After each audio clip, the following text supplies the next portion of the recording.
Hey there everybody, and welcome to another episode of Song of Ice and Fire painting. This time we're working on one of the last pieces of my Adepticon army. This is the mountain that rides. And let's just say, he's pretty huge, or you could say just maybe friggin' huge. Because that's what he looks like next to a normal Knight of Casterly Rock.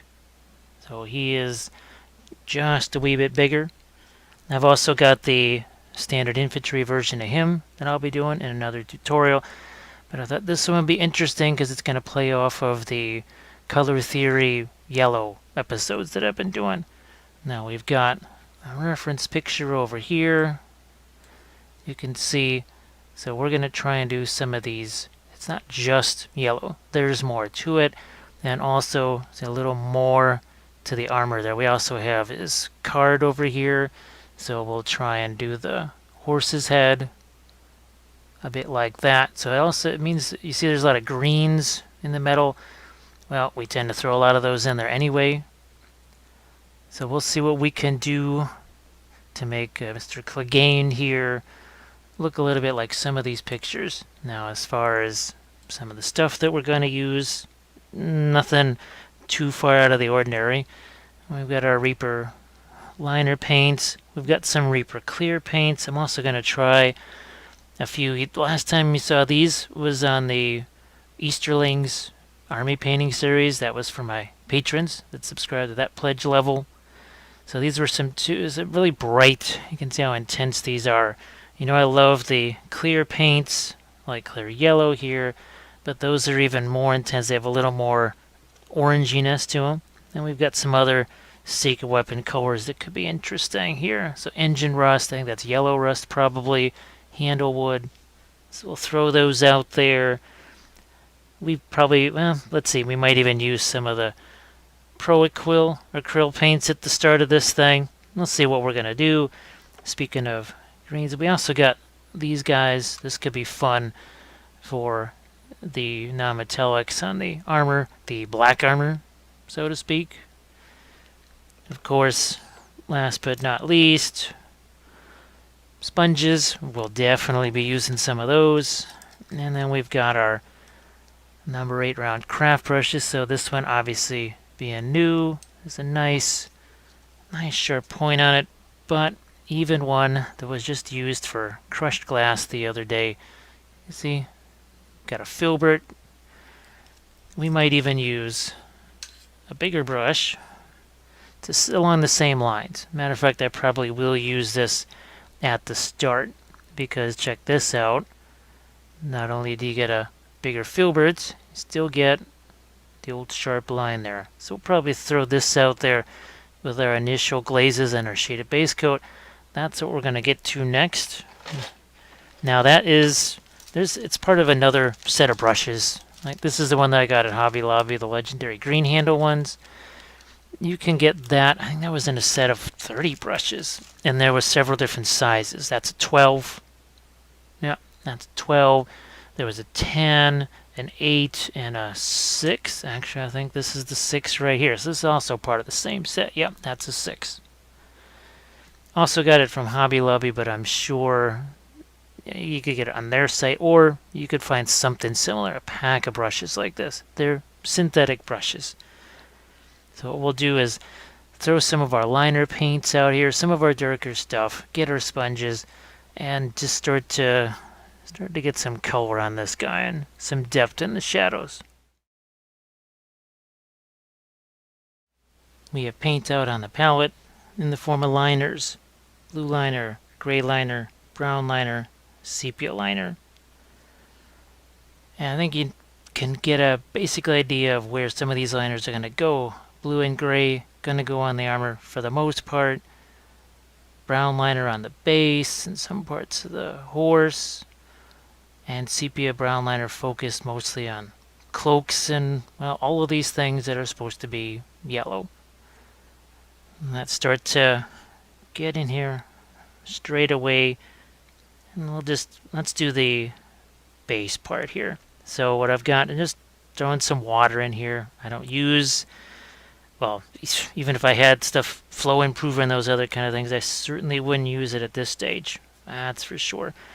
Let's get some of this out here, and we're going to just hit the base. Now the primer on here, I'll show you the couple of jars of Badger Steino Res. I'm going to let a little bit of the sepia get in there. And all of a sudden what was dark doesn't look quite so dark anymore. And what we'll do is we'll take those sponges like we usually do, and we'll then remove a portion of what we're putting on here. And that's going to reveal some of the shadows that we're building up here. It'll bring out some of the lights. And the nice thing is the Badger Steino Res primer is so tough that you can wipe away some of it, and the rest is just going to stay in place, stay behind.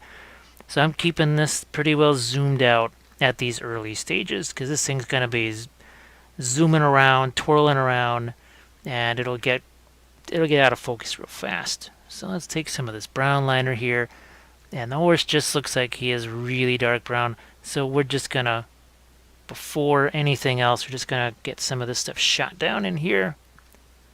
That's where the big brush comes in handy. I don't have to worry about beating it up or whatever. See, I can just abuse the heck out of it. We're even starting to put some sepia liner here. So it's pretty rough. But can you imagine trying to do all this with some little tiny brush? Well, your brush wouldn't last very long, for one thing, and you'd also be painting your mountain that rides for a long time. So neither of those things is really a positive development, which is why we're just going to get in here and just attack this thing.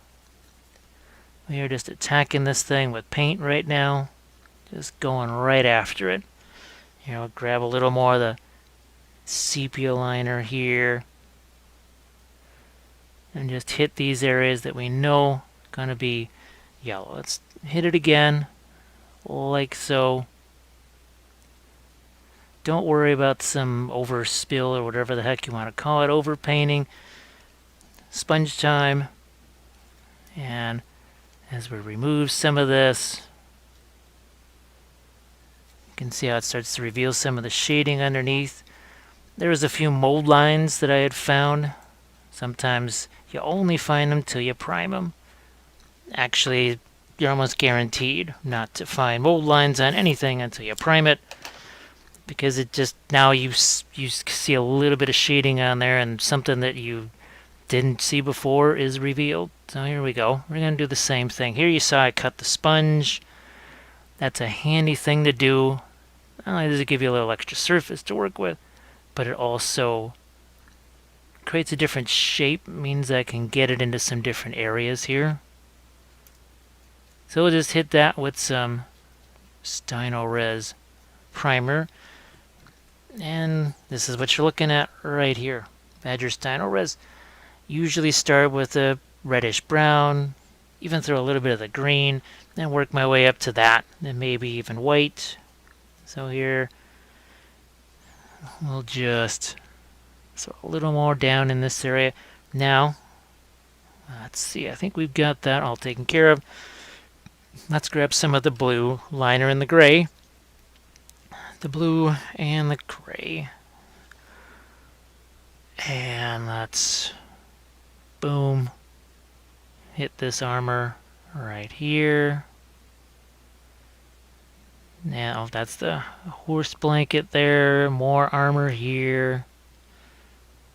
So at this early stage, it's really nice to just, I'm going to take some more of just the gray liner here, to not have to worry about being super precise with anything. So I'm going to cut this sponge again here, again to change the shape a little bit. So I've got this nice chiseled edge, almost like my brush. Poof. Just going to see if I can't take some of that away and leave some behind. And do the same thing here. And you can see right off the bat what that's going to do. So compared to that side where there's just nothing, all of a sudden we got something we can work with here. And that's really, it's helpful for a few reasons. Obviously, it'll make things go faster. But this is what I do on stuff that I can just take my sweet old time. It's how I approach everything. Somehow, I guess, the people get the notion that, well, yeah, he does that stuff on his armies or things he wants to get done fast, as I make my invisible air quotes. No, I do it on everything. It's just, to me, these are nothing more than 3D paintings, and I'm going to approach these just the way I would approach something that's 2D art. Now, let's say in here, I'm just going to take the brown liner, just jam it in there, because this stuff's got to be darker anyways. There, let's see if we can just hit the underside of that. Just trying to get my brush down in here. You can see I really have to just let me take it and jam that brush in there. Now these are all one piece, and you can see the advantages and disadvantages of one-piece miniatures. Ease of non-assembly, yay, but also potentially having to now work your way around stuff that makes it less convenient. Definitely not as convenient, but I'll take that trade-off, because if this thing was all metal or all resin, it would be a nightmare anyway, and certainly not something I'd want to have to worry about as far as using it in a game. So we continue with the gray and blue liner here, just making sure I get all these areas. And I got sponges again. I'm already starting to think about how do I want to shade this thing? You can see I'm practically painting with the sponge already. Sponge painting. So I'm going to take this, get in here with it. I can even push it around. I can push it back over an area if I thought I took too much away. So again, I'm not quite sure yet what's supposed to be yellow, what's supposed to be blue, or black. I guess I should say black, not blue. But obviously we're going with a bluish black theme on this here. Let's get our sepia liner and just blast some stuff in here. Again, I know you're probably really horrified at this point on what in the world is going on here. But that Knight of Casterly Rock that I just flashed up on screen not too long ago, well, guess what? Painted that entire unit the same way. So I'm just going to drop in some more of the sepia liner here on his cloak. Yeah, we're just trying to get paint everywhere that we need it. It's not about making it yellow straight away. It's not about layering things up necessarily. And that's that. Now every surface has some color on it. As soon as we hit this thing on the armor back here, and now I think we've got ourselves paint everywhere, and that is not good enough. Yeah, that does it. Let's get some in here. So now you can see we already have, I mean, heck, this is oil painting. Actually, I could really go to town on this, but sadly it's got to dry, and that's one of the things when you start to get close to a deadline. Well, that the oil paints, you can only do so much with them. So even here on this sword, even at this early stage, I can do a bit of the, I can even use my finger here. Again, I can still use some of the sponge, and if I wanted to be more delicate with it, I could.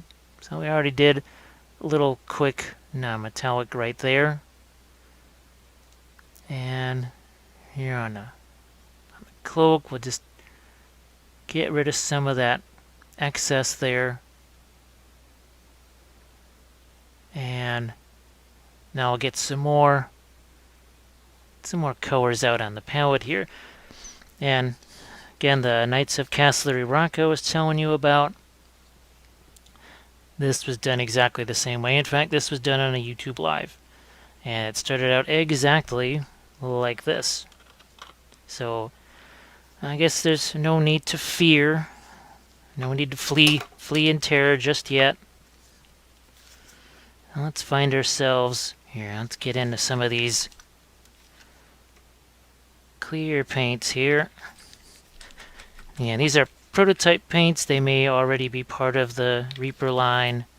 Let's just throw this yellow out there. And I'll go back with some of the sepia liner too. I'll throw some of that out there.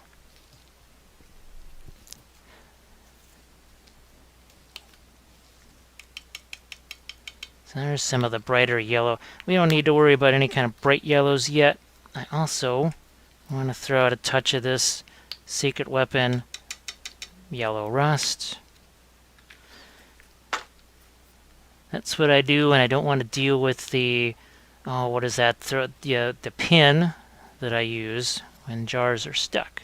I have this little, well, not I have several of those sitting around because inevitably it just seems like things want to clog. Alright, so where did my sepia liner go? Where'd you go? There you are. Let's see what we can do here now. Some of our yellows. See how rich that's already getting, but we let a little bit of the blue get in there. I think maybe now I can zoom this in a touch. Yeah, we'll get a little bit closer. He's just so huge. There we are. Let's see if we can't take advantage of some of the wet paint that's also on there.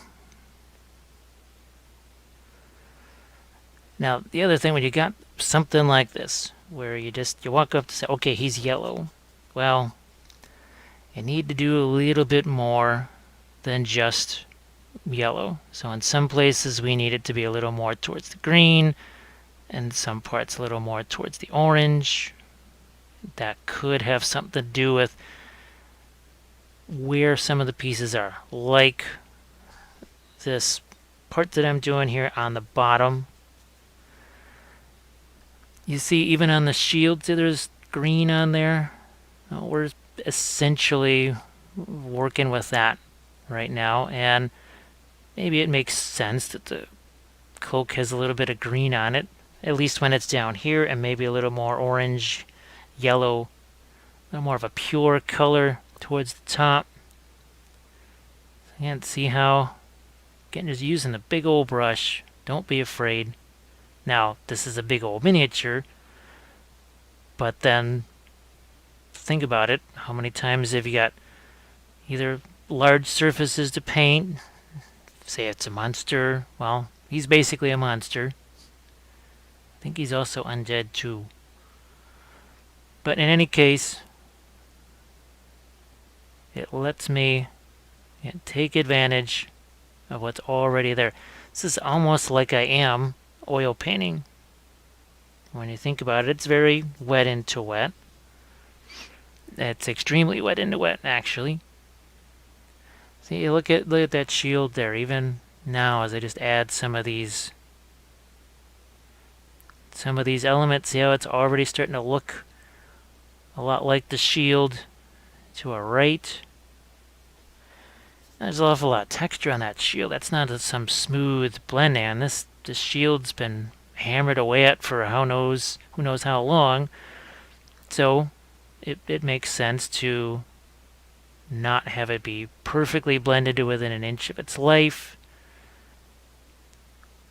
It's obviously I talk a lot about the whole notion of blending and that sort of thing, and how, I don't know, maybe the attitude's changing a little bit, because for quite a while it was everything's got to be blended within an inch of its life, and that's not my thing, because when you look at 2D paintings and you get up close to, and these are the most, they look photorealistic. Now there are folks that do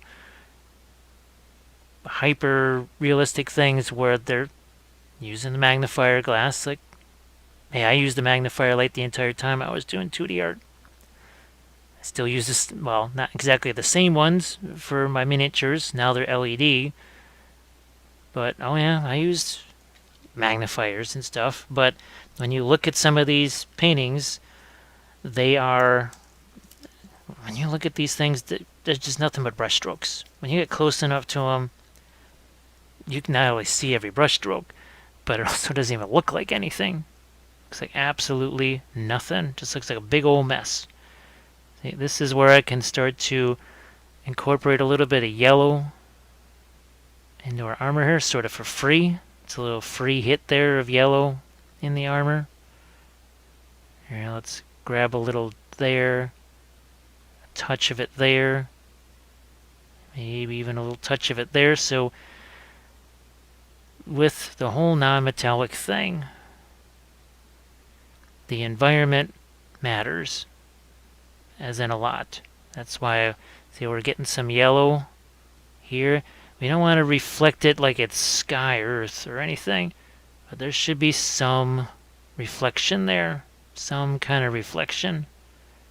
Got this big old hunk of yellow sitting right on top of it. How could there not be yellow right there?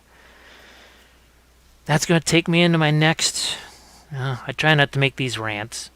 Just statements, we'll call them that. That you can buy those non-metallic sets or whatever, and that's fantastic. But if the guy's wearing a red cloak, or like this, a gigantic yellow bed sheet, or maybe a tent in this case, well, that's got to reflect on that metal, and that's probably not going to be part of your non-metallic metal set. Matter of fact, I'm pretty sure it won't be. So see how I just popped a little bit of the yellow right in there? And let's keep going. So let's throw some more of this stuff out there. Again, you can, I'm sure there's other, in the Reaper line, there's other stuff that's maybe similar to this, but for right now, I'm enjoying the intensity of these clear paints. And you can see they're not clear. They cover, and if I had any kind of a light color to this, like say our Maiden Flash, or even the Maggot White, or something like this, some kind of off-white, they cover that much more. And you can see now we switched to a different brush. It's a little bit smaller. It's one of the more pristine ones. And let's keep going here. Yeah, we're just trying to pick out some of the initial colors in here. I might even throw some paint on the base. Yeah. So you can see the general gist of the idea is to start playing off of what you've built up, and because we allowed all that stuff to mix together, now we don't have to, in our shadow areas, try and do all kinds of glazes and layer after layer after layer after layer of something to get color variety. It's there. We got it for free. This is how you can paint really nice stuff a whole bunch faster with a lot more depth to it, because you've already put that color depth charge in there. There's a new phrase. Boy, I should just really write these darn things down. Well, I could, but then we'd have to stop painting, and that's not so good. So I'm just going to keep going in here. And this looks really light now. But take a look on the palette camera. Does that look light? Right here, does that look light at all? Nope, not one little bit. And that brings me to another thing, that you need the context of one color next to another. If I was to just sit here, let's say I prime this thing white, and then painted all the yellow stuff in here. It sounds good. It's not that you couldn't do that. And then you go to paint in your darker armor. And all of a sudden, everything you did in yellow looks insanely bright. Why is that? Because now you got all this dark color next to it that you didn't have there before. And before, everything looked dark next to your white primer. Now, what we did before I started doing the shaded primer stuff, I just took, and Badger makes it, it's a very flat gray. Really, really flat gray. No color to it or anything like that. It's just very neutral. So you could go with that. That's neutral enough to take away that influence on your eye.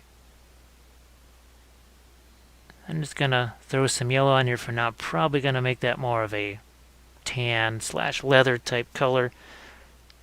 Here, let's drop a few things in here. You're not looking to paint the entirety of the yellows here, because we're going to do that. We'll run into that same problem. We'll create an issue that really didn't need to be there. See how even the brand new brush just splays out like a filbert brush and lets me do all kinds of fun, neat stuff. See that? Here, let's step that up one more while we got some wet paint in here. And I'm purposely stippling away at the area in here because we want to mimic what's on that shield. All those cut marks, there's probably some blood splatter on there. We can do some of that maybe. Now with this thing, he's so freaking huge that there will be things that I'm going to have to do off screen. Part of that has to do with just, there's stuff you can't see. Like a lot of the armor that's down in his chest or whatever that's blocked by, say, the sword and the shield. That's stuff I'll do off camera. But this info that you're getting here should still lead you in the right direction. And you notice the distinct lack of, say, something like white out on the palette.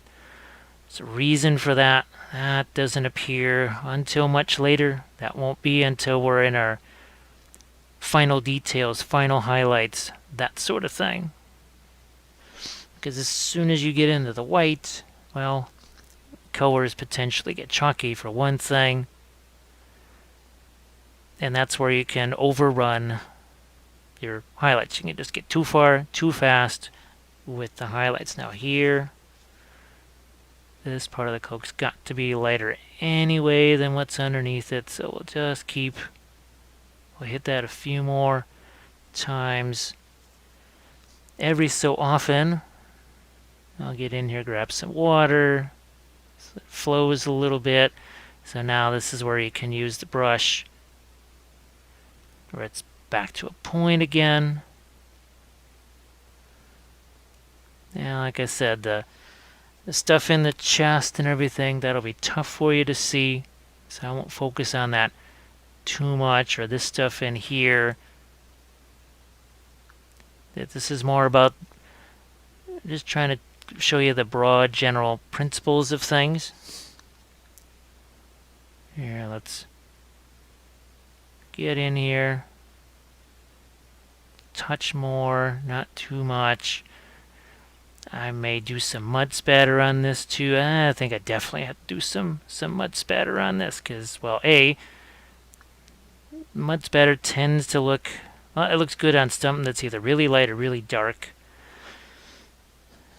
What it tends to not be so fun with is kind of medium colors.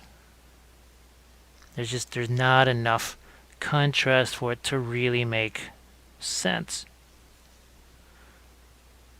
Okay.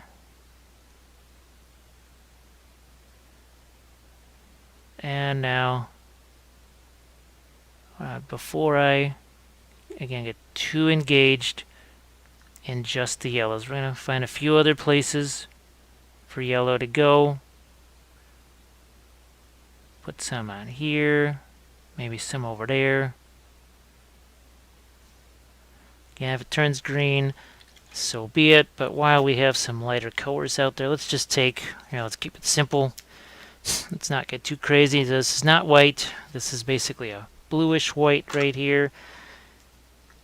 And we're going to see if we can't take advantage of the liner paints that are already out here. Blam. Where are we at? Looks like that's in focus for you. So you can see we're giving this this bluish black, like a gunmetal, blackened steel type appearance. We can throw some purples in here. There's a lot of interesting color possibilities for us. I can take some of that sepia, or not some of the sepia, but some of the verdigris green. Also put some of that in here. So that I think I'm going to let, that should reflect the ground color. Now the ground's going to have a little bit of snow on it, so have to keep that in mind. Also have to keep in mind that some of this stuff is in shadow. And when you look at actual pictures of armor references, I unfortunately forgot I had one all saved. It was of essentially blackened steel armor. And it was really nifty because you could see the purples in there. You could see greens in there. Let's get a little bit of that chainmail. And we can get his little whippet doggies here. We'll get those. Nothing finalized because we're still working on the yellows behind those, but now it really that changes the look of the yellow we had there before. Here, let's get a little gray and blue liner in here and hit the shield here on the trim side. Horse. On his faceplate. So I've got to do this so I can get a look at that faceplate because my camera controls kind of in the way.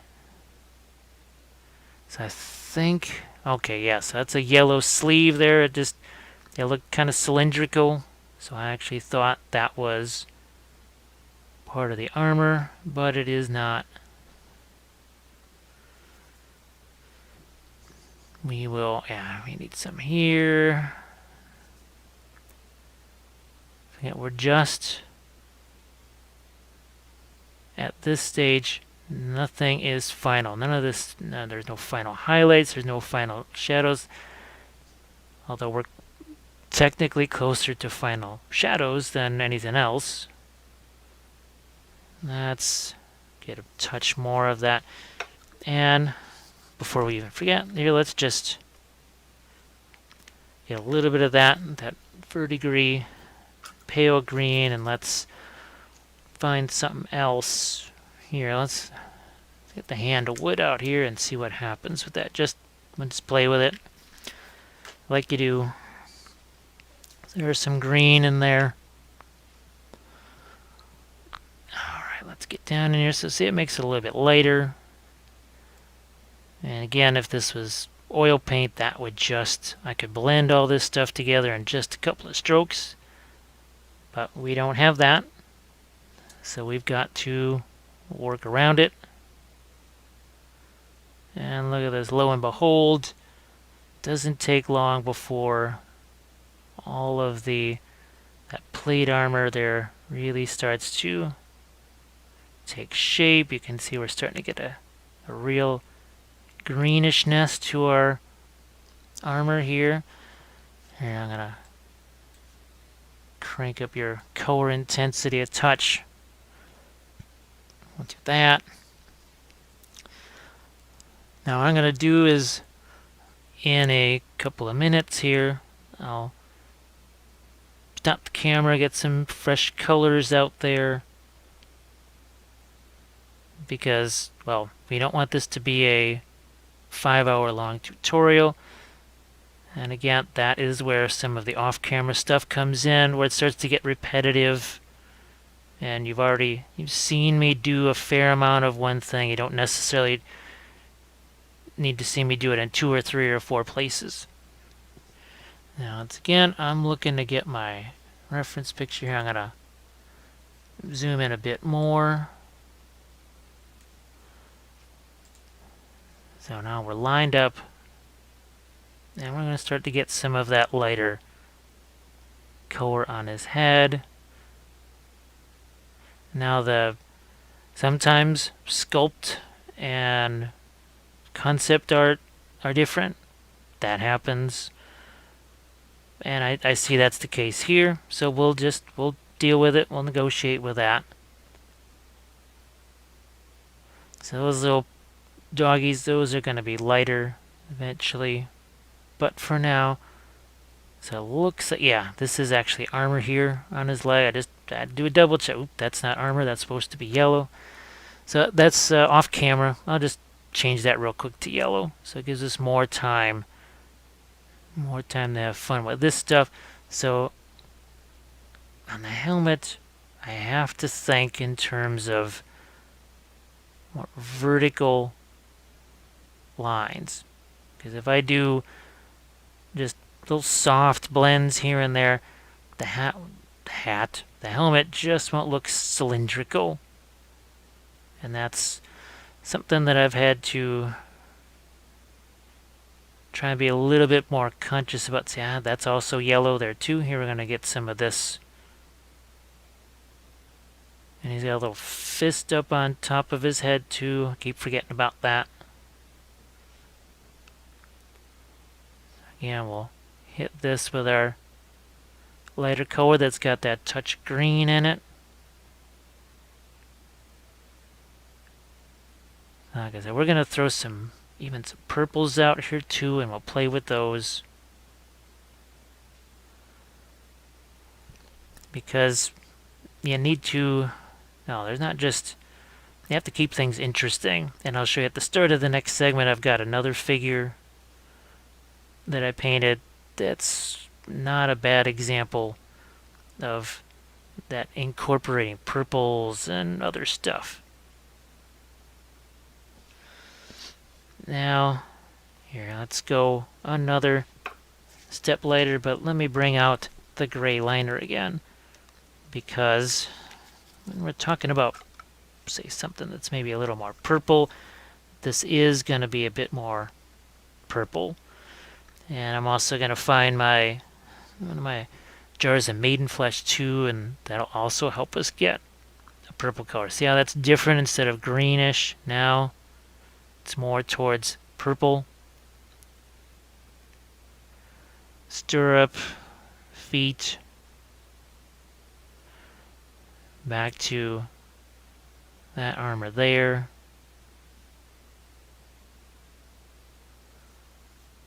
Okay. Like so.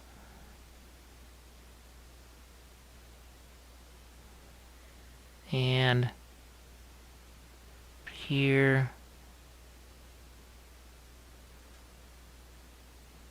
Not too shabby.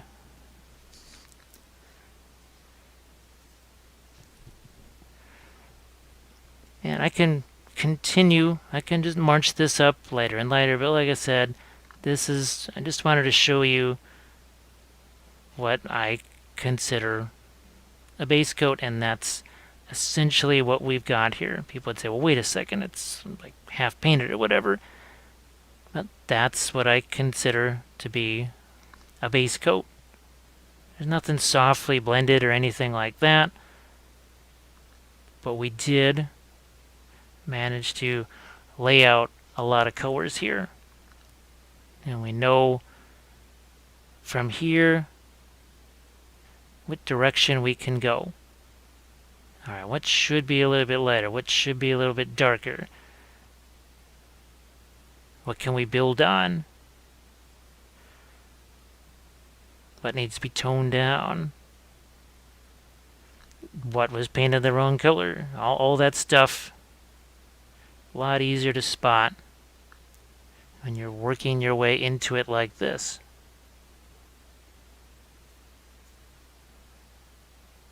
Yeah, and here, now I don't know, I don't think I'll put any sort of rust. I might, just for the heck of it, because it would be an interesting little color contrast to have maybe a touch of oxidization maybe on the armor. I mean, those that really do the armory thing might say, no, that would never be there, but this is kind of a non-existent fantasy thing. There's not a lot of 8-foot-tall guys running around riding horses. At least I don't think. There could be. They're doing a little reflected light down there.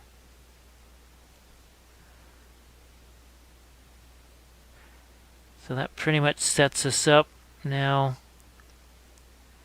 for our next stage.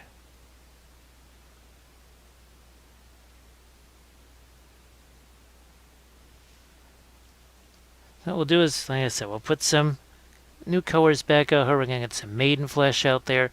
And we're going to build off of our shaded base coat here.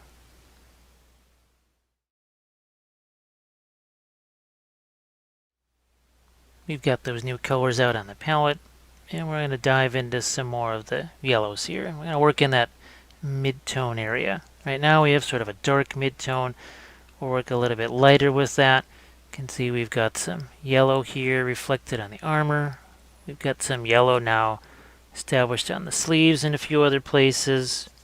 We also have this engine rust or whatever. That's a secret weapon color. We'll start to throw some of that into. And we also have a touch of this maiden flesh. It's just an off-white that I like to use. And even just a touch of that. I'm going to go back to my sepia liner here. That really will change. Let's go change this a lot. So let's go over here on this part of the cloak, and you can see it makes it lighter, but now it's going to even shift it more towards a orangey red, because if we're going to have more of the green closer to, say, where the armor is or the ground, we don't want it all to be that shade. We have to find something a little different here and there. And it's also convenient as a base for the gold on the sword hilt here. So it just reminded me to slap some paint on that. And we'll get through down into the chest here. And you can see that I don't just linger in one area. I'm not going to highlight one area to death or something like that. So you can still continue to grab some of that reddish color. I'm gonna be working for a long time with that big old number 8 round craft brush, because it lets me move quickly. It lets me do essentially a little bit of blending. And you notice I don't have to keep constantly shifting back to the palette to get more paint, because as you do that every time, it's gonna take away some of your focus on the miniature. And you think, okay, what was I just about to do? And sometimes that's how you also forget. Oh man, why did I not ever paint that? Well, it's because you look down on the palette and you actually forgot where you were going to go with it next. It happens to me all the time. I mean, it's even worse when you have kids that are doing crazy things that kids do that distract you, that sort of thing. Now, I don't want to get that red too far down there. I gotta stop doing that, and I gotta go to another area here, and that's how we're gonna go here. We're also realizing I need to get a little, I need to get some yellow in some of these areas because it's facing right towards that yellow cloak. So if I'm gonna do that, I have got to get some of that color in there. And the advantage of the clear paints, the secret weapon paints, is that they are designed to be used in that watercolor style fashion, which means that even when you've got them really almost a pure paint with no thinning involved, no water or flow improver or whatever, they can still be somewhat transparent, but they're pure color. That's why we've been joking on the live sessions that they should be called pure yellow, process blue, whatever. Anything besides what they were called. It just sometimes you get a little too cute with a name, and it ends up people think, well, it's clear paint. It is not clear.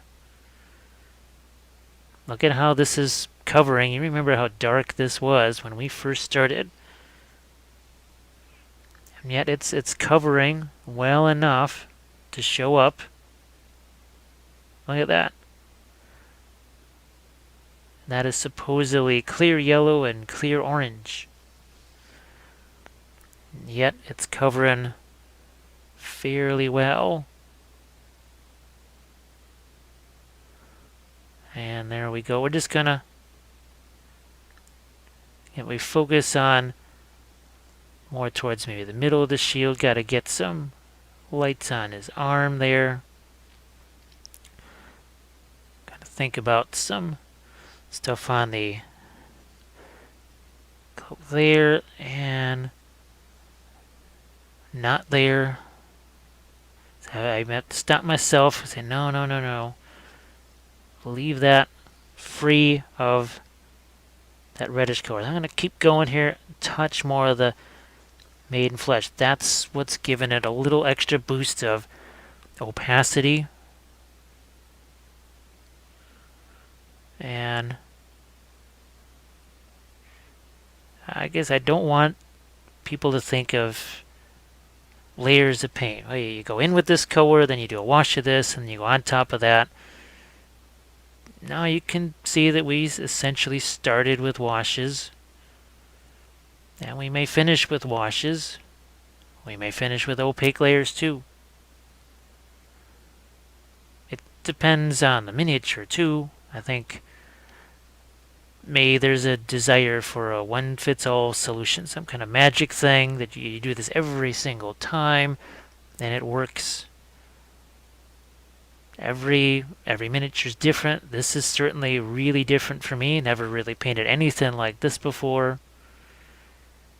And I did not stare at this at all before we started this video. I basically looked at it for mold lines and said, oh, I got to get rid of those. That was the extent of me really looking this over to see, okay, what would I do here? What would I do there? Did not fret making, what was that, whole painting plan type thing, because while that has value and I can see the purpose of it, sometimes people can get a little bit trapped by those, and it doesn't follow the plan, because life doesn't usually go according to plan at all, and you need to have some kind of an out there when maybe the plan didn't quite go the way you wanted it to. You need to be equipped for that. That's what I'm trying to do here, is give you as many options as I can. Not a lot of rules. You must always do this. and then this always equals this. So, well, no. This and this could get you this if this is what you need. If you don't need this and this, or this final result, maybe you're going to want this. And then show you something else. Okay, so before I get too engaged with that, let's go to our sepia liner. Let's grab a little bit of this green. Let's lighten this stuff up down here. And this is that whole family of yellows. When the eye sees this, it's pretty much just going to say, okay, that's just yellow. It's not going to say, well, that's green. Even though this might be heavily tinted towards green. But this is where we become illusionists. See, we're doing some of that right in here even. This is where we are master illusionists, and we trick people into seeing exactly what the heck we want them to see. Now, can I get down in here? This is the other advantage of the big old brush. I can get down in there. That's good. Let's take some of that same color now. And this is where we drop some of it on the armor. Like so. Get rid of some of that extra. Now sometimes, like when I'm doing the oils, I have to remind myself, no, I don't have acrylics. I can't do that. And here, I keep trying to do some oil painting things and realizing, no, can't do that. Not oils. It's acrylics. Now back to some green down here. Green on the shield, and see, it starts to resemble our reference picture there just a bit.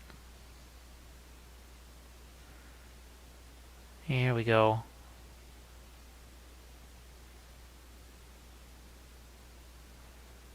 Like so.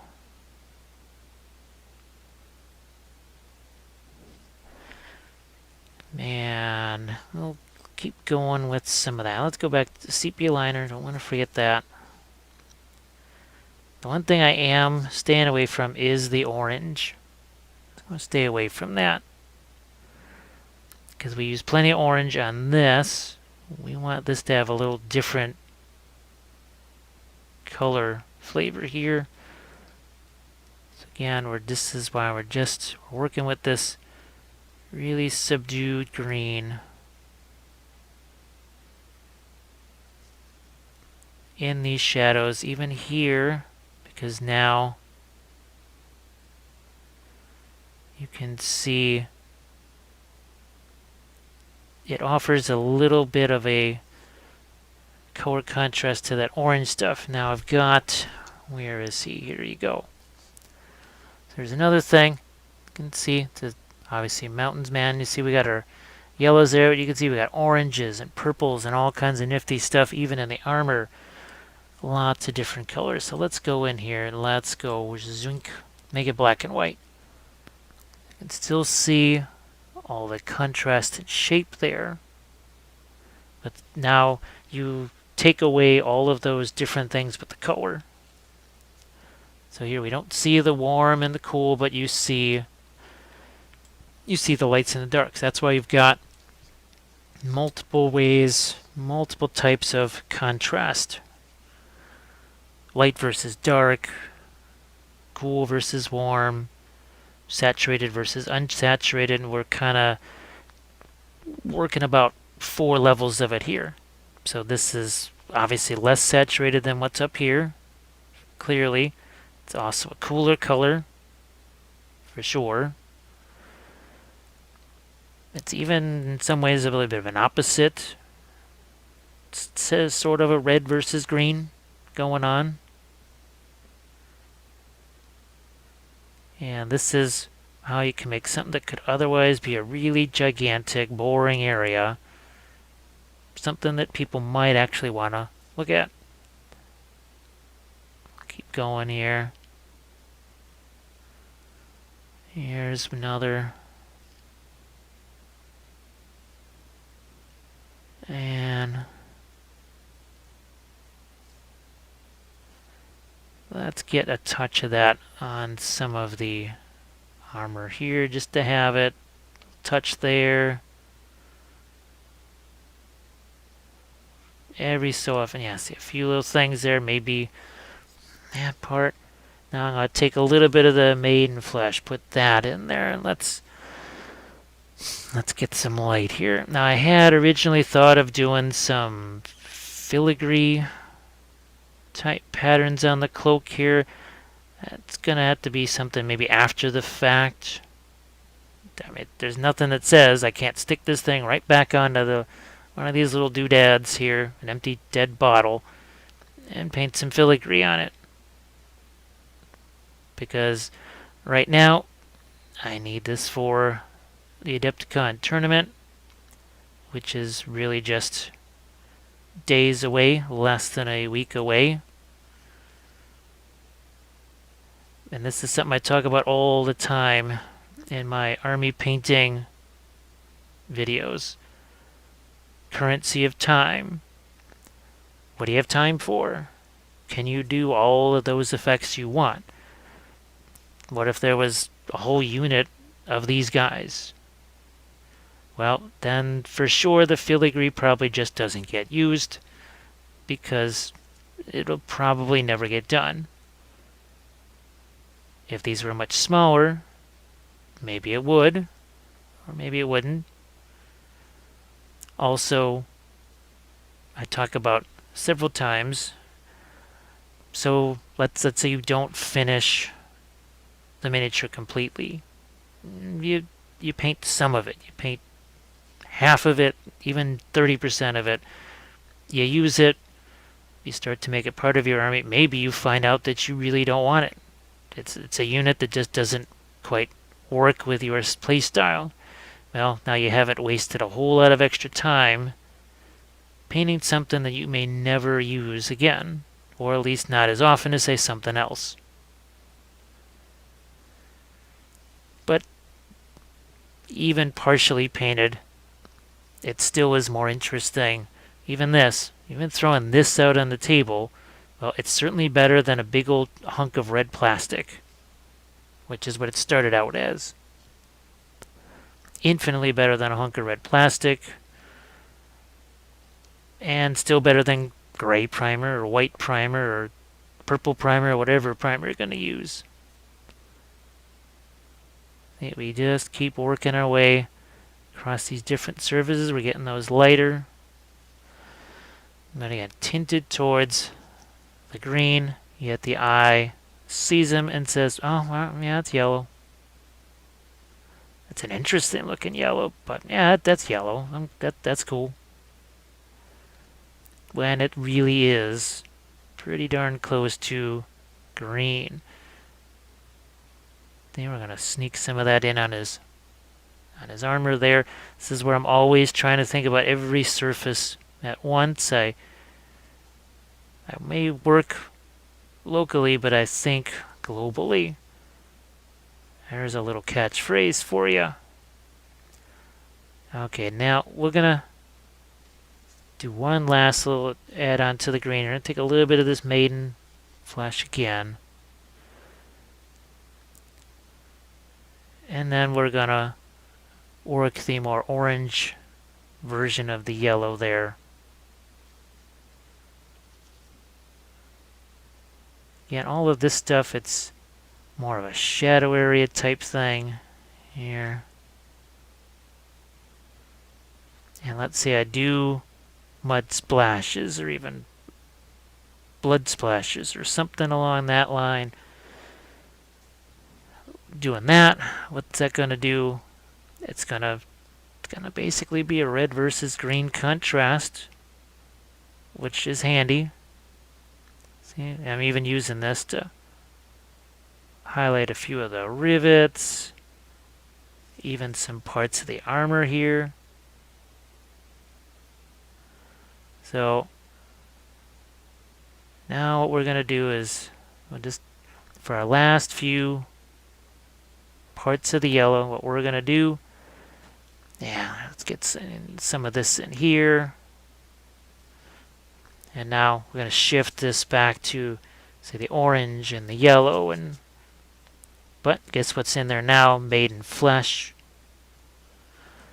So we're using the same color to not only lighten it, but to make it more opaque. And you see how that covers that a little bit more. Don't be worried about using your finger. Do it all the time.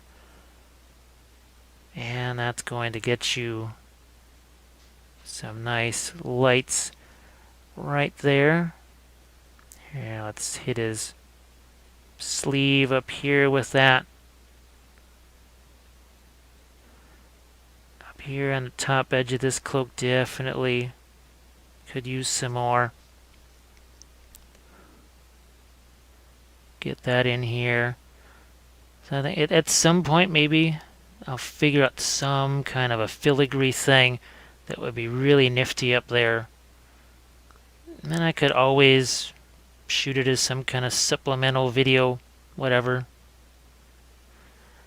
Now I have no idea how this is going to work in the tournament. He may be killed by wolves on the first turn of every single game, or the second turn. Or he has to do morale tests by corpse piles and fails those. I'm kind of used to anything that's big and dramatic, including, say, some of the large creatures that I sculpted, generally doing absolutely nothing in games.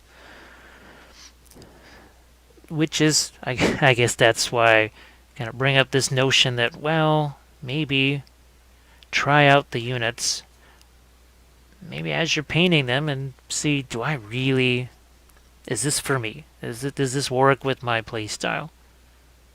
Because maybe he's okay, maybe he survives, but he doesn't mesh in with the Knights of Casterly Rock. Me, I like cavalry armies. For anybody that's seen my other army painting series on the Patreon page, well, let's have done 7 series now. Of those 7 series, at least 3 are cavalry, right? The Easterlings, the Morgul Knights. Well, I guess 2 are cavalry right now. I keep thinking the Knights of Casterly Rock are another series. Oh, well, yeah, I'm counting Rohan Cavalry, because that's probably going to be Series 10. I think Series 8 is another one of my Song of Ice and Fire units that I need. So see how we're shifting this around and get more orangey yellow down into the green like this.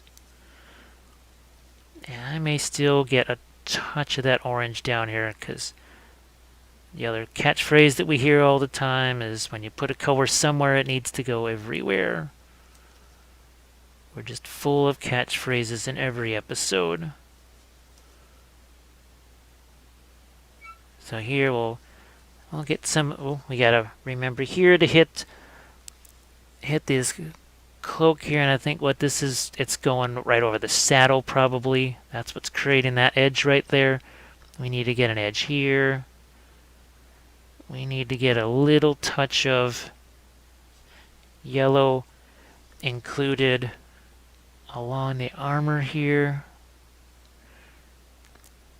So essentially the next stage that happens after this, what are we going to do? We're going to do something awful similar to what we're doing right now, except we're going to do it on the armor. So we're going to get this a little lighter. Now I don't want to, try not to get too far into the region of highlights. We're trying to get into, say, very light middle tones at this point here. And we're gonna do some of that. Here, let's get a little bit of the clear yellow in there so it doesn't get too muted. We have something that's light, but we also want to have something that is light that also has some oomph to it. I have to go back, track in a little bit to my orange, because there's another area where that got a little left behind. We'll get caught up on it now. Poof. See? Here, same thing. But yet we've got that nifty green color around it that we can play off of. So many folds here, which makes it interesting. Okay, I'm going to grab a little bit of the maiden flesh here. Now the sword hilt thing here, we'll tackle that when we just basically do the rest of the sword. Let's go into our yellow back here. I keep thinking that is either part of the armor or maybe a glove. But it is part of his shirt. At least that's what I see in the references. Now sometimes you have to backtrack from references a bit, as I add a little orange, or not orange, but yellow there to that inside portion of the armor, like that. And I'm going to hit some parts here on the back of the cloak, and then say that's it for the yellows, and then we can move on and get caught up on the metals to where we are here on our yellows. That is nice. It's got a nice, you can get nice shadows in your yellow. It doesn't have to all be day glow yellow. Even though it's yellow, it doesn't have to be devoid of interest or of shadows, right? Because shadows are really important. The eye kind of expects those. You have to sometimes just give the eye what it's expecting. As we reflect more yellow back onto that armor again. And I'll even the underside of the eye protection there, hit that. And I can always go back and tone things down if need be. I see. I can get this a little brighter. Let's just hit this pretty hard here. Even though I may do some kind of mud spatters on it, I still want that to have some brightness to it. So we've got ourselves some nice dramatic lighting on our yellows. And once again, what is not made an appearance on the palette yet? No white. Have not used any white at this point. And for a good reason. We really want the white to be more, we want it for the accents on the armor. To give it that little bit of a glint, even though it is supposed to be really dark armor. Couple more shots of our yellow here. Maybe even just a gentle touch where we've got some of our green. But what I used to do is actually highlight, say, the ends of cloaks down by the ground every bit as brightly as stuff that was up on their heads, like their hood or something. And I'd say, well, that wasn't smart, because how could there be as much light at the bottom of their feet and where the cloak meets the ground as there is on the top of their head? So, another one of those things to just ponder. Life's all about pondering things. I'll just get a touch of a few little yellow reflections there. But I have painted that armor shape so many times over the years. So many of those old Chaos Knights. So plenty of interesting lights, darks, color transitions built up. Alright, so what we'll do is we'll get some fresh colors out here for some of our metals, and we'll hit those next.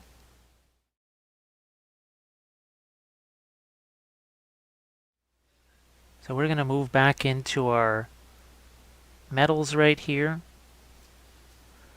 We've pretty well advanced our cloak and the blanket on the horse, all that sort of stuff. That's moved along pretty well. We still got our blue liner out here. We've got the maggot white, the maiden flesh, some of our green color here. We also have some gray liner back out there, and we've even got a little touch of some true blue here. And it's a little bit of color that we're going to try and use for our sword here. See, that gives a little different look than what we've had before. Can even throw it here. Remember, we're thinking these linear actions here, not necessarily just shading some soft rounded. Now here this is a little bit different. Maybe this is where we get into more of the shading things, more of that roundish color. But we're not going to do this everywhere. I'm doing it in a few places and then stop. Maybe part of the shield, stop. Maybe touch of that here on these pieces of armor again. Now that's more of a linear type of thing. So even the yellow that's there, that actually forms a dark. So it's not always that the yellow has to be the lightest part of that transition. There, the yellow actually forms a little bit of a shadow. And as we move along, you'll see just the patterns start to emerge. So here, let's try and get, so it's a little bit darker here. Let's grab some of that gray liner. Get that in here. And we can work both ways. We've been working lighter, lighter, lighter. Let's see what happens when we go the opposite way. Like that. That's some of that gray liner. This is another form of contrast. And that's edges. Hard edge, soft edge. Man, armor really needs the whole hard edge, soft edge anyway. Really needs that to work. And that's what we start to incorporate there. Here we need some more of these lines. Again, I apologize that I forgot that one reference picture. It really would have been interesting to have. But we'll make do with what we got. We have the artwork at least. Actually, this just has to be some kind of dark here. I'm just going to make the ears just darker there, and that's good enough. And where's my lighter color here? We'll go back into some of that.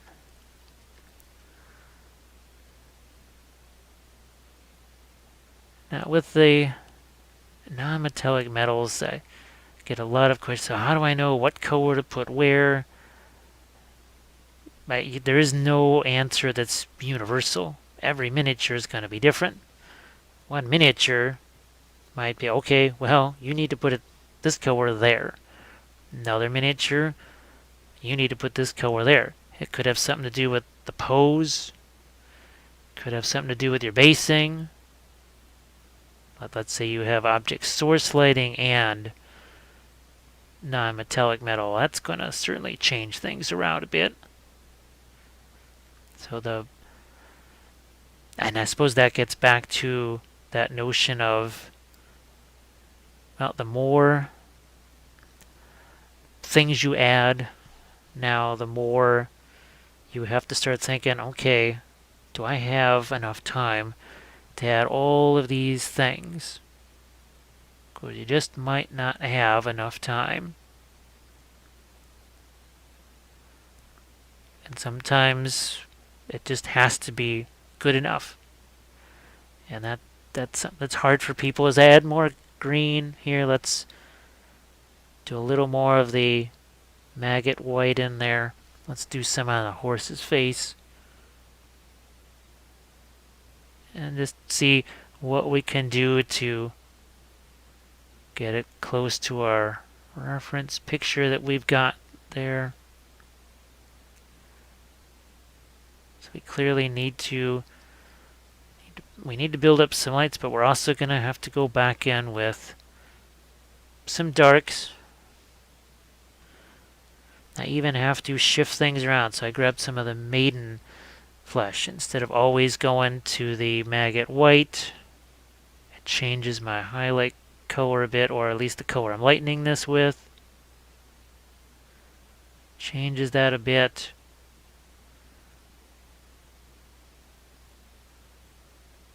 Because a lot of, like on the shield there, some of that stuff has to be darkened down in order to give it more of the black steel look. And I think with other surfaces where we've given it a little bit of an uneven painting on it, that's again fosters that look of, now it's been used. It's been in action, I suppose, is the word we're looking for. What I'm going to do is see if I can't get a little bit of, see sort of a linear thing that arcs along right here. Not only just a top down. Because see what we get here, we get a little bit of offset nature to that highlight. And that's more visually interesting than something that strictly follows along. Okay, well, if we highlight something here, then it must be highlighted over here.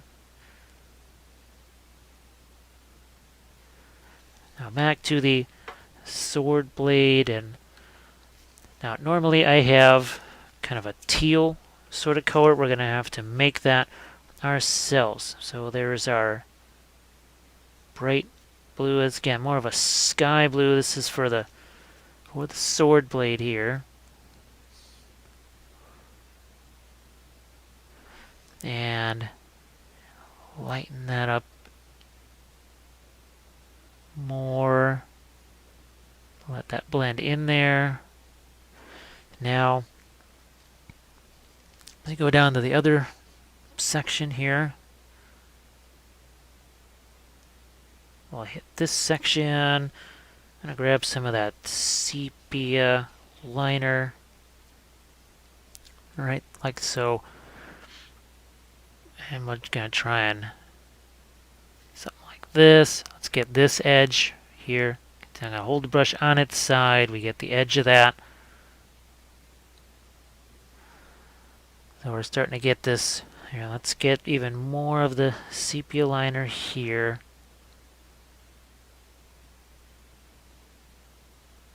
Like that. I'm going to even get a touch or two of some of that green in here, maybe. Yeah. There. Touch of it in there. Ever so slightly. I'm going to start to do the same thing here on these other sections of armor. These little accent colors. That's all they are. It's just this little bit of accent. Just like the greens and the yellow. This is the same sort of thing that we were doing over there.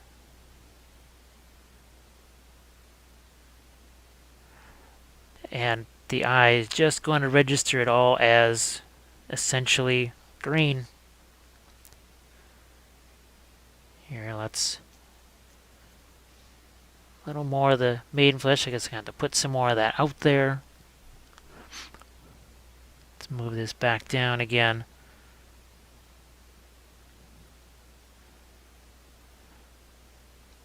And you can see we've preserved even some of the original colors that we first put in here. So let's say, well, what if we don't necessarily want that yellow reflection in there so much? See, we're going to grab some gray liner now. See, we were able to work some of that out of there. We just made a little change. So I'm always trying to say don't be afraid to just make a little bit of a change on something. Now, this is going to be a case where armor reflects on armor. I know that's a weird thing, but it's a thing. After seeing so many of those armor references and the lead up for doing this, that was something that I started to notice, is that the armor is reflecting on itself so much. Like crazy it's doing that.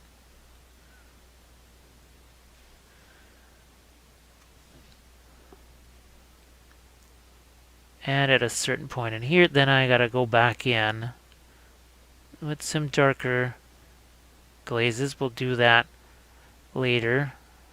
It's gonna be more of the final highlight, final detail thing, and we can also maybe get to some of the snow on the base, because I have to keep this in the same vein as the whole rest of the army, and the rest of the army has some snow on it. It's not a terribly complicated process as we continue to add some of these linear lights, and then okay, we got to get it. We need something over here to get a transition on that shoulder, and that's good. We need some mid-tone in there.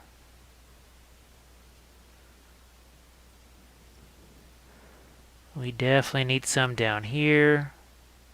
Got plenty of dark, but no mid-tone. We got to do something similar here. I'm going to grab some of this green again. And on this side here, can lighten that up another notch.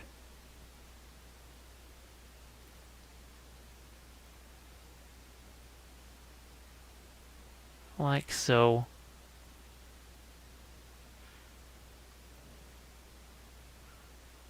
There's that.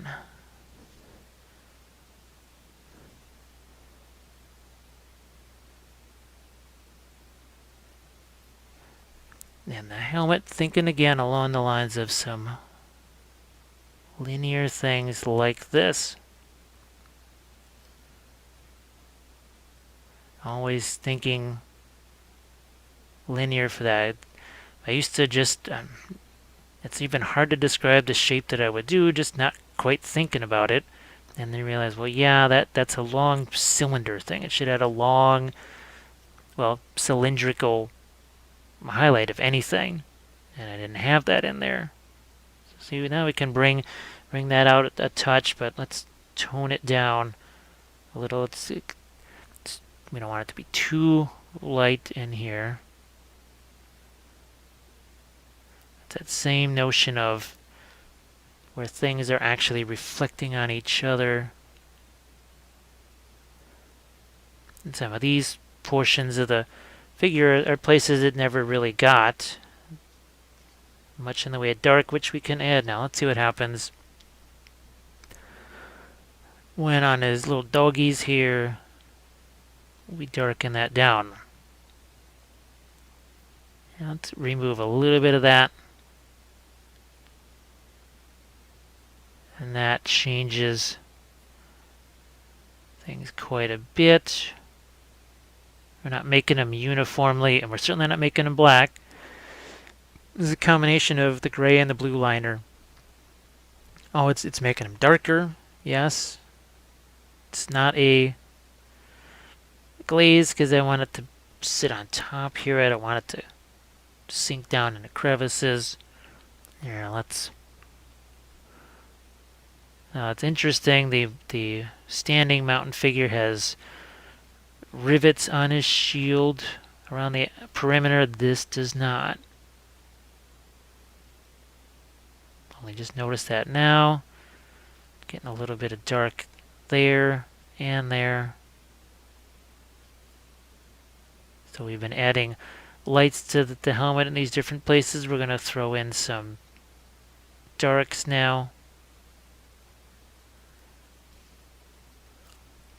And that's going to help get us some contrast. What I'll do it in the next stage after this, where we start to work more and more in details. I'm going to get myself something that's in the range of purple, or make one or something, because that's something I always like to throw in my metals, and it's something I just haven't been able to get in here. As we throw out a few more darks in places. I'm going to go back to this armor. We worked with this initially. There we are. So I'll darken that down a bit, and then let's see if we can go in the opposite direction here. I'm just going to grab some more of my maiden flash. Then I want to get some purple in the sword blade too. There's just several places that I want to snazz things up with that. And you see this is, again, no white out in the palette yet, but we're already starting to get some nice sharp edges here, just with the maiden flesh as our light.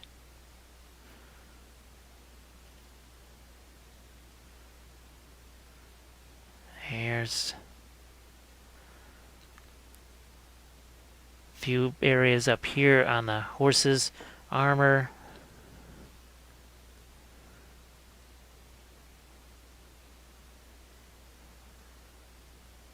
Up on the top of the shield here.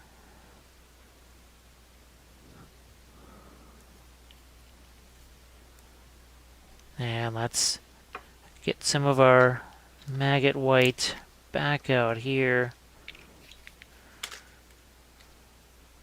We can utilize that on the sword.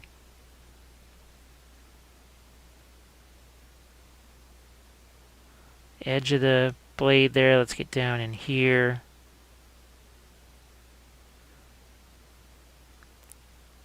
We gotta get some edge highlights on these armor pieces.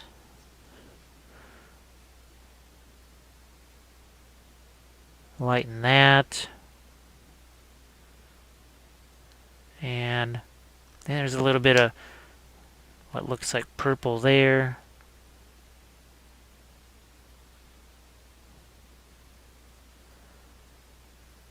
And top surface of that to it. Needed something. We're gonna see if we can't sneak a few lights on the end of it. The armor plates on his foot.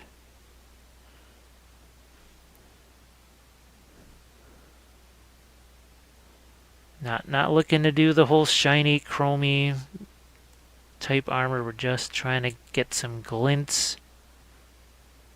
A little bit of a glint on that steel in one isolated section. Because you can see that in the artwork too. There's just steel has a little bit of a glint in some areas.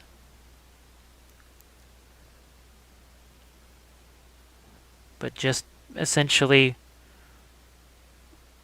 few points, and they tend to all sort of go in a row. Now the fingers here gotta get something going on them. They're not there. And I'm pretty sure he's got some metal protection over those. It's not just his bare glove. We're also gonna get some color in there. Where's my, there's my maggot white. Gonna restore the edge of this sword. So I'm just using the side of the brush. So now we've got our sword has a little bit of sky color on there. Let's see if we can't get a little bit of sky color here on these armor plates that are essentially, well, facing towards the sky. Makes sense.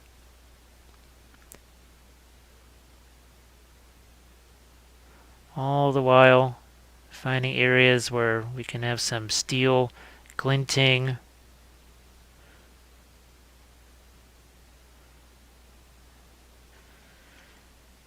The stuff on his chest, like the dogs and that's I'll just do that off camera. We have plenty of other things that we can do here.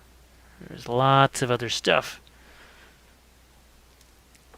So let me see what I can use to, well, just what the heck, we'll just throw some clear red out here. It's one way to make purple, the old-fashioned way.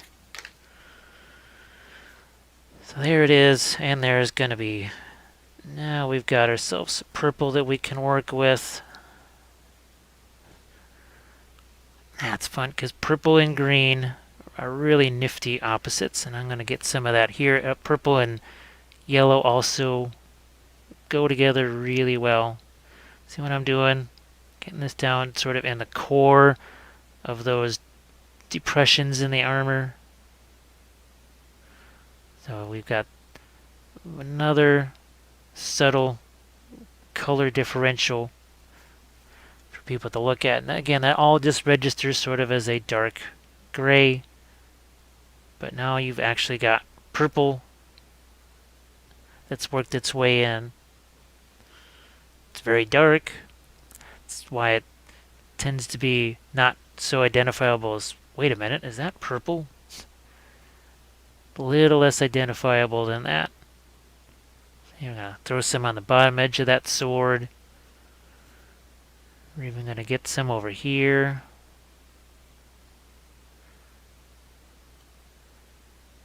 Some on the helmet over here.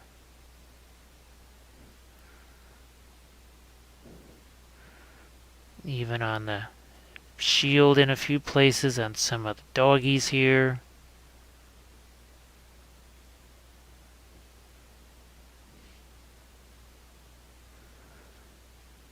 Back to the shield, back to the breastplate on the horse now. Onto the head here.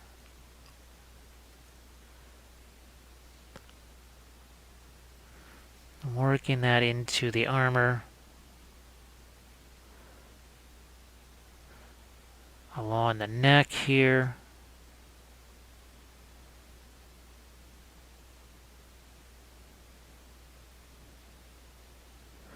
We're just gonna see if we can't get a few reflections in there. Let's get some of this purple on this side too so we don't forget it. Might even work a little bit of that into the cloak here in the shadow. This is a fun little thing I like to do. I'm going to do some of that over here.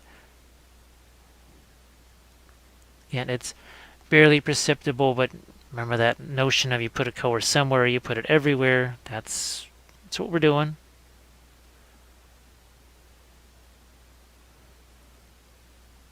Because when you look at your clothes, you really take a close look at them. If you're wearing a black shirt, it's really not black. It could be green, blues, all sorts of different colors. Depends what kind of light is hitting you. There's so many different factors. Let's here pop a few of these.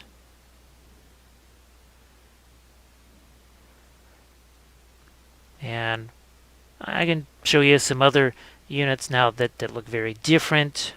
Say the Lannisters, very, very shiny. More along the lines of straight up Sky Earth.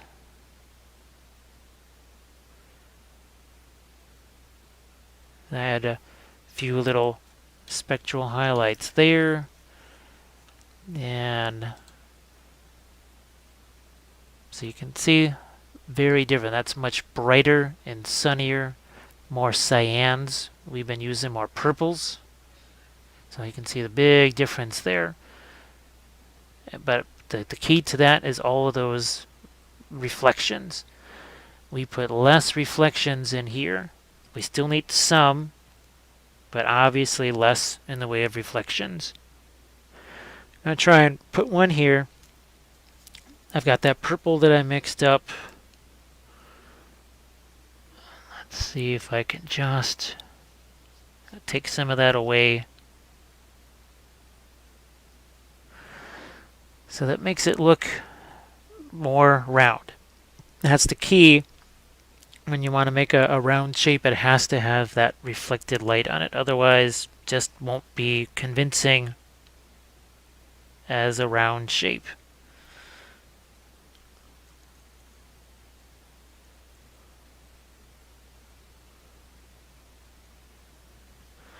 And I'm going to go back to that purplish blue here. See if we can't do something on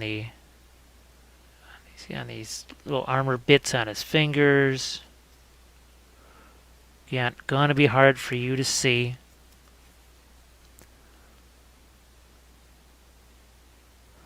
And just trying to get a little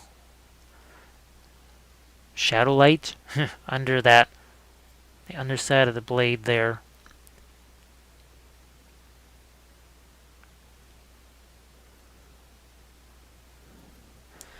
Oh, I still got some of my green left. I'm gonna work maybe some of that in on this helmet here.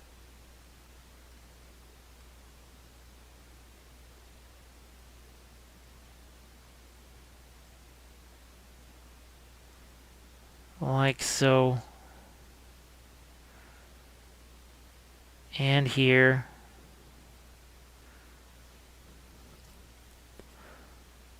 I'm going to try and get a little touch of reflected light under here, soften that up a bit. I think I'm going to get in. Yeah, I need to. On that ridge line up there, it needs to be bright. And a couple of the rivets also need some light on those.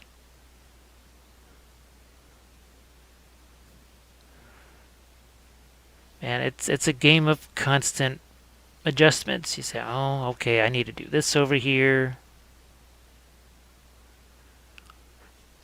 We don't have much going on here in the way of lights and dark. It can be tough for you to see it, like some of the other spots, so maybe we won't do too much there.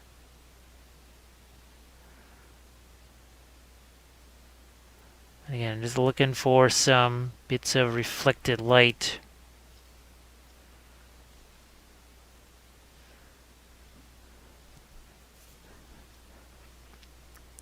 And that's got you, I think, a fairly good idea of what's happening here with this part of the metals. So what we'll do in the next segment then is we're going to start thinking more in terms of details. We'll do some stuff on the horse, because I think I'm going to go back out with, say, the brown liner, and we can do some work on him. I think that'll be one of the big priorities in the next segment there. And then after that, maybe we'll go into either final highlights or doing the snow on the base. Right, so again, we don't want this to be too long of a tutorial for you, so you can actually get in and get your own miniatures painted. Alright. Alright, a couple more strokes. And just, again, finding a few lights here and there. Like this, and maybe I'll even throw in a few darks in the shadow areas in some places. Alright, so there we go. We've got some nifty metals on them. We have some reflected light. We have some contrasts. Lots of nifty little things going on. So next up, we're going to get to the horse's fur and some of the other straps, some of the other colors, maybe some reddish browns in there. That's going to add, again, another level of interest, another set of colors. So we'll be right back with that.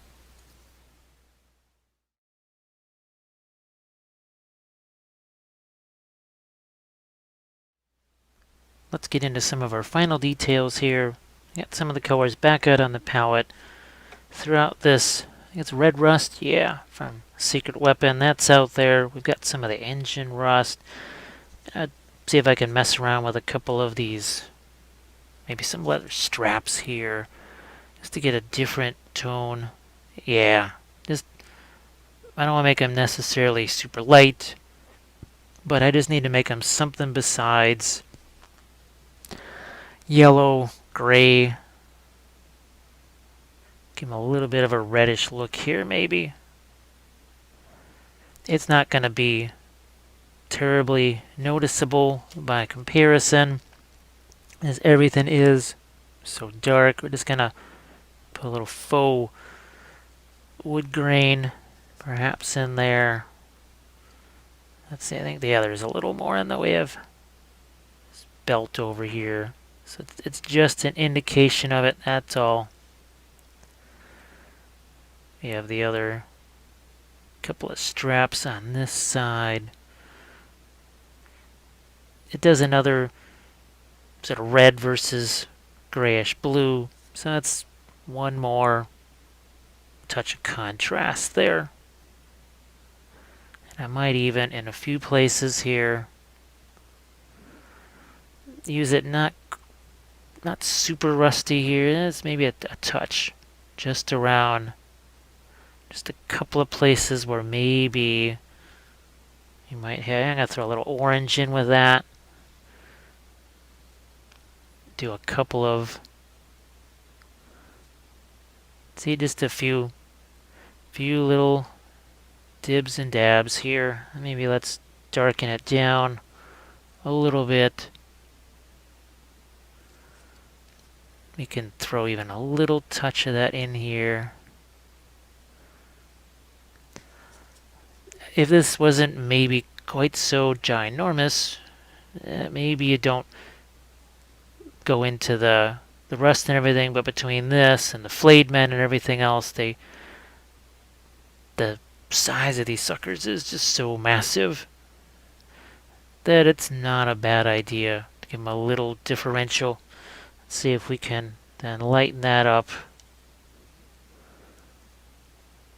I don't want to make it too light. We're trying to stay on the, I guess, on the darker side with some of these colors here. Don't want to go too light with things. Okay, I'm going to use this on the handle of the sword. Let's see if I have this turned over. Again, I apologize if some of these maneuvers take them out of your line of sight.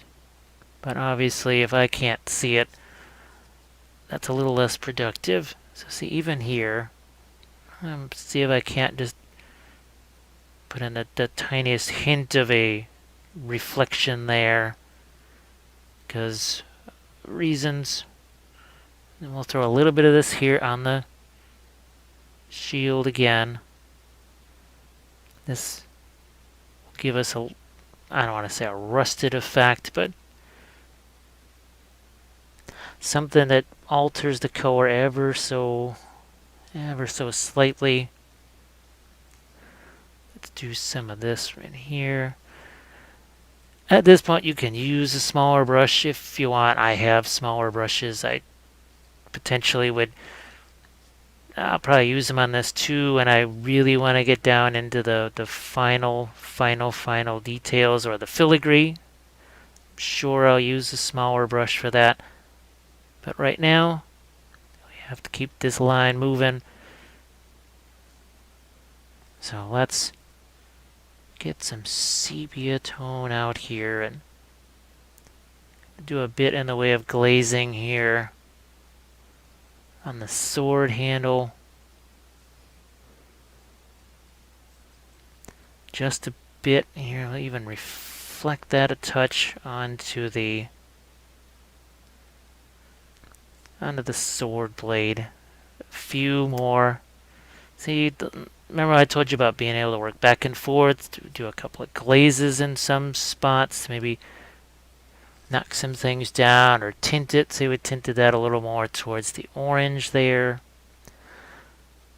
You can do the same on the right here. See, that would just, what was a color has now become a glaze. We've got some of our blue liner, brown liner, that's out on the palette too. And before I get to some of those little things on the horse that we wanted to do, we're just cleaning up a few odds and ends here. So I actually have a small touch of white out on the palette for just a few. See, right there we gave that one boom right there. But now we've got, I think we've got our brown liner here. Yeah, we got that. And let's do some stuff on our horse here. We'll get some separation from the armor section here. Something along those lines. And then here, looks like I've got to get a little bit of yellow in this area. Just an indication of it. And in here too. Doesn't take much. It only takes a little bit at this point. So we leave it. Back to our brown. A little bit of the, that's not Maiden Flesh, that is the Maggot White. Let's do some stuff on the hooves.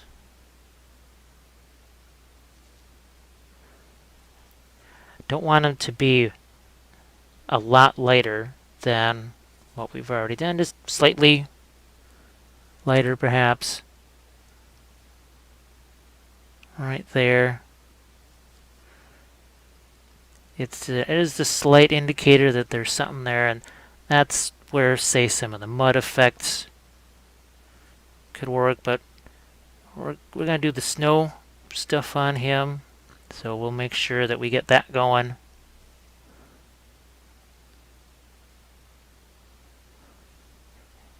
So I'm trying to avoid working on things that you can't see.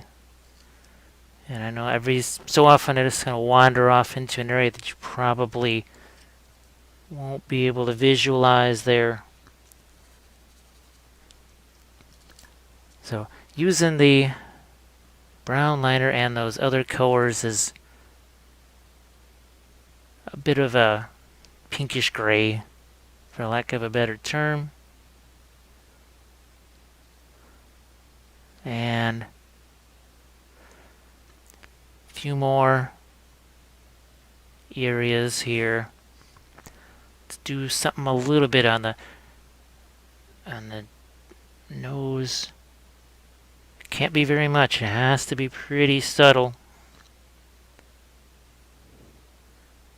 Keeping that as subtle as possible. If it gets too dark, we go back into our, go right back into that brown liner. hit some of these things here. Like I said, we're going to do a few.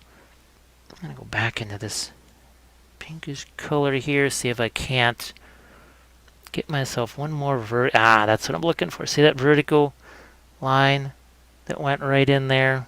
Those are the kind of things that I am looking for. They're just those extra little bits that are going to make this really... it makes it look like metal, whatever, but it also will keep it interesting, because I've seen things that I don't know, really looked like metal, but they were kind of boring to look at. So you can get all the realism in the world, but if somebody looks and go, okay, and it just gets bored with it, you're not going to hold their attention for very long. And for folks who say, well, okay, that's great for metallics, what about non-metallics? What about metallics? Well, I've got actually several videos now where I use the Vallejo metal medium, and that is really neat stuff, because it could essentially turn any one of these colors that I've used on this figure into a metallic. And you can also shade your metals with it, so you can make them lighter. And I will be doing some Song of Ice and Fire miniatures. Oh, what is that called? I think it's called True Metallic Metals. TMM, something like that.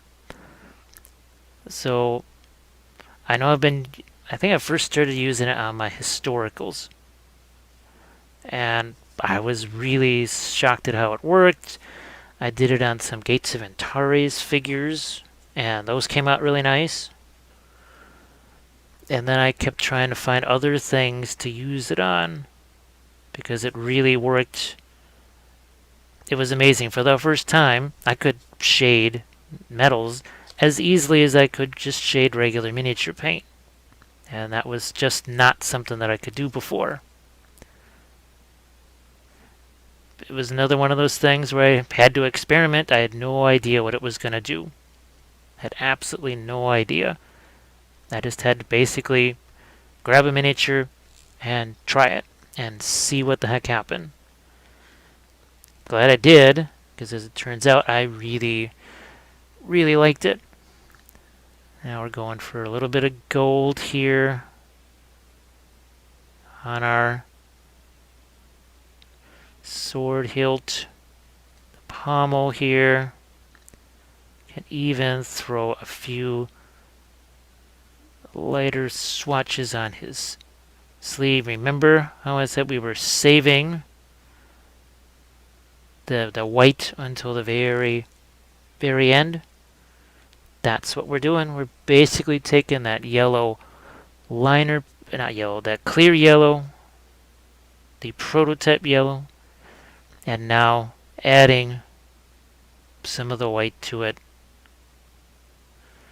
And this has given us our final highlights here.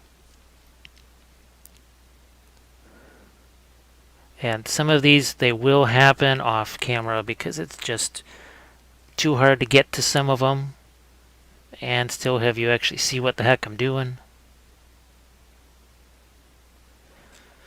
There could be some final, you see a rivet somewhere, you say, oh, that could really be a little cleaner. Maybe there was a mold line that ran through it and you have to fudge it a little bit with some paint. It's okay. And I'm just finding myself a few places to add a touch of highlights there. And I go back to that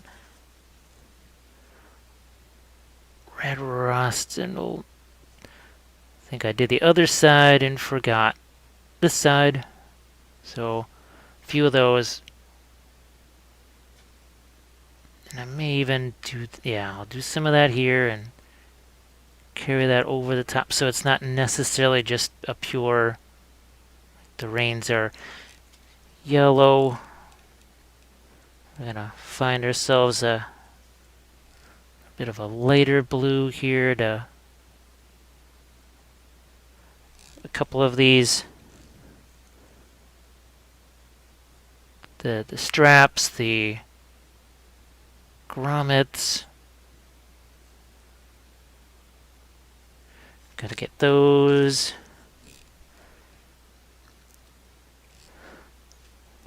Let's see if we can't find a few. For some reason, I don't know why I started calling them spectral highlights, but it was kind of reminded me of a prism, and then the spectrum that a prism can create. And I don't know, the term just sort of stuck for me. Gonna make those ears a little bit more on the brown side. Let's see if I can. This is more of a sky blue here. There must be some places on the helmet, because I even see some on the artwork, so I'm looking for a few places to drop that. Ah, yep, that's good. Can still actually see a little touch of my purple in there. That's good. So I didn't lose that completely. We're gonna get some action on these black dogs of his. Whatever little puppies are for. And then find ourselves some lights here. You see how any kind of a highlight thing is broken up. It's not a continuous highlight because you're attracting all kinds of attention to something that maybe has a little bit of a chink in it or whatever. Here, let's see what we can do here to get. Just trying to right along that edge and to give it a bit of a hammered look, or maybe a dinged up look there. But see how that's not continuous, it's not one solid line that goes through there. It's broken up. That's the key. I'm going to do something like that over here.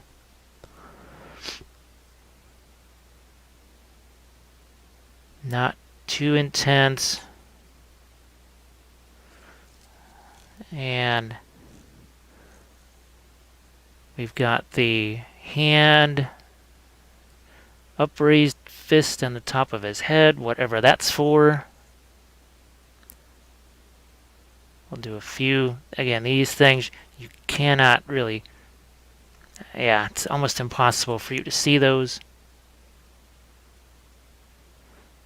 So we'll just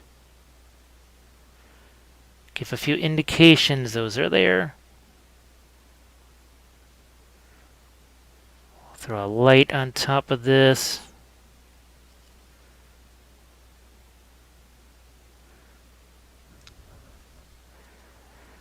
I need a few lights over here, and good, we still have enough of our white intact that maybe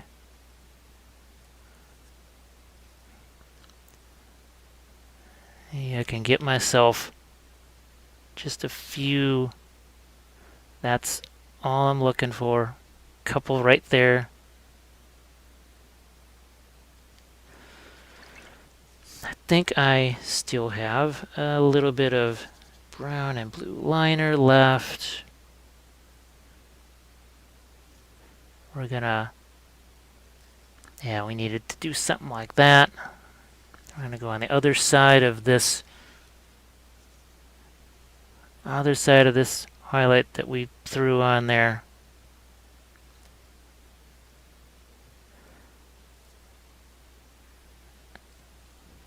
So we get some nice opposites there.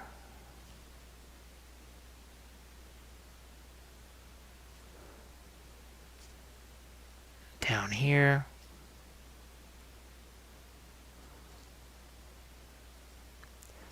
And then at a certain point, then you have to know when to say enough is enough.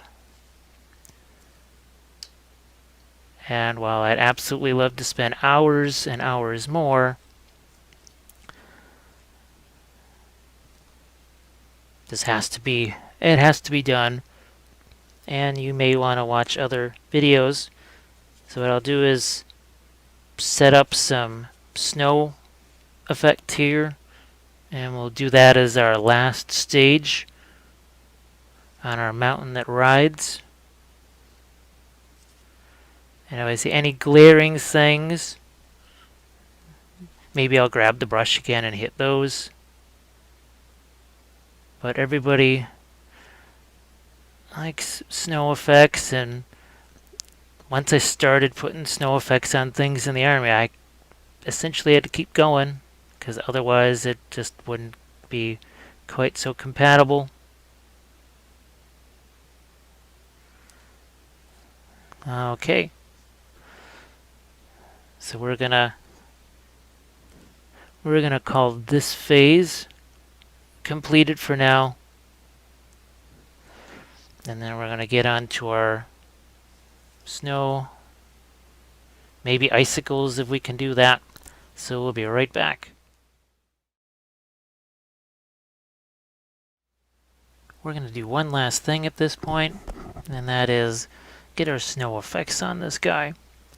Besides, even at this point, if you wanted to go back and do some more, it's a good idea to have the snow effects there just to see it. So we've got the secret weapon, crushed glass, and it is real crushed glass, so we want to be careful. So we got a glove. You could potentially wear a mask too, but you shouldn't be blowing this stuff around. Got a little container thing here to hold it, and the idea is we're going to put the glass on this side, and on the other side is the realistic water. And when it says do not shake, do not shake. Actually, at one point, out of desperation, we wrote do not shake in big letters on the jar, because what's the first instinct you have? Grab this thing and shake the heck out of it. You don't want to be doing that. Now, what the crushed glass lets you do, more of this means you're going to have almost like a wet, slushy type snow. More of this means you're going to have that powdery white snow. You can combine this with other things. They even combine it with snow flock. But this is not supposed to be total winter here, so we're going to go a little bit light on that. So here's his little movement tray that goes with him right here. Okay. We've got ourselves just some static grass clumps here. I would love to make my own in the kind of brownish type stuff, like I've done my own, using my own grass tufts here. Unfortunately, right now I cannot find 6mm brown grass anywhere. I can find the 2, the 3, 4. I can find all other kinds of sizes, not the 6, and that's the key. I think at this one point I might just airbrush my own tufts. I've done it before in a pinch when I needed to, so I think I might do that again. And we are going to, let's see if we got enough super glue in here to glue down a couple of bases. Maybe not. Let's see what else we've got here that resembles super glue. Actually, I've been liking this.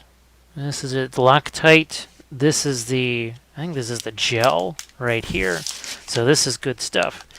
They also have other thicknesses. They've got, super thin.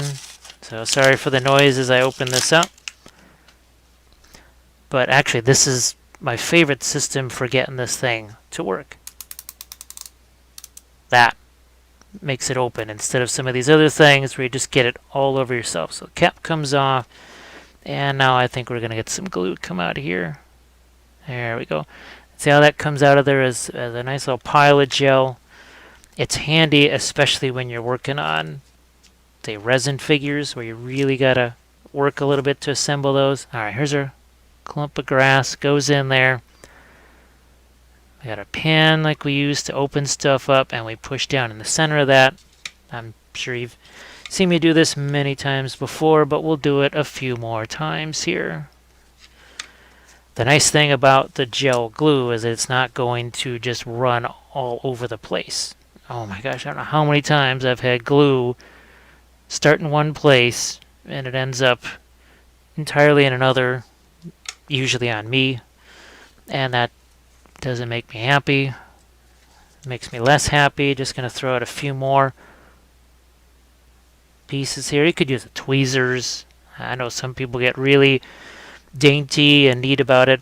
Also not going to throw too many tufts out there. Just going to maybe see if I can't shoot a couple of small ones in here. Like that.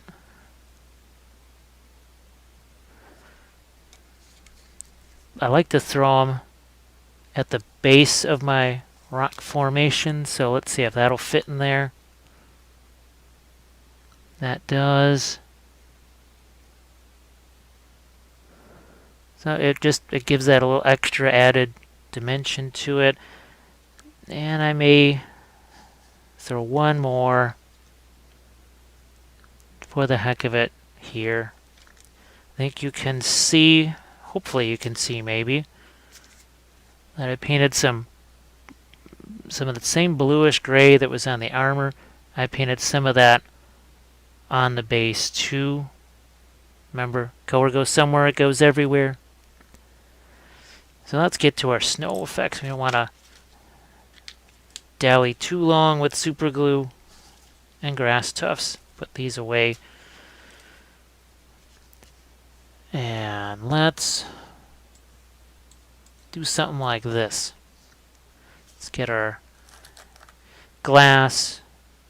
We're gonna, you don't want to put out a metric ton of this stuff because it's not the cheapest in the world, and you'd be surprised that a little can go a long way. And I'm going to put that in a separate bin. You'll see why in a bit. I try to close this reasonably carefully.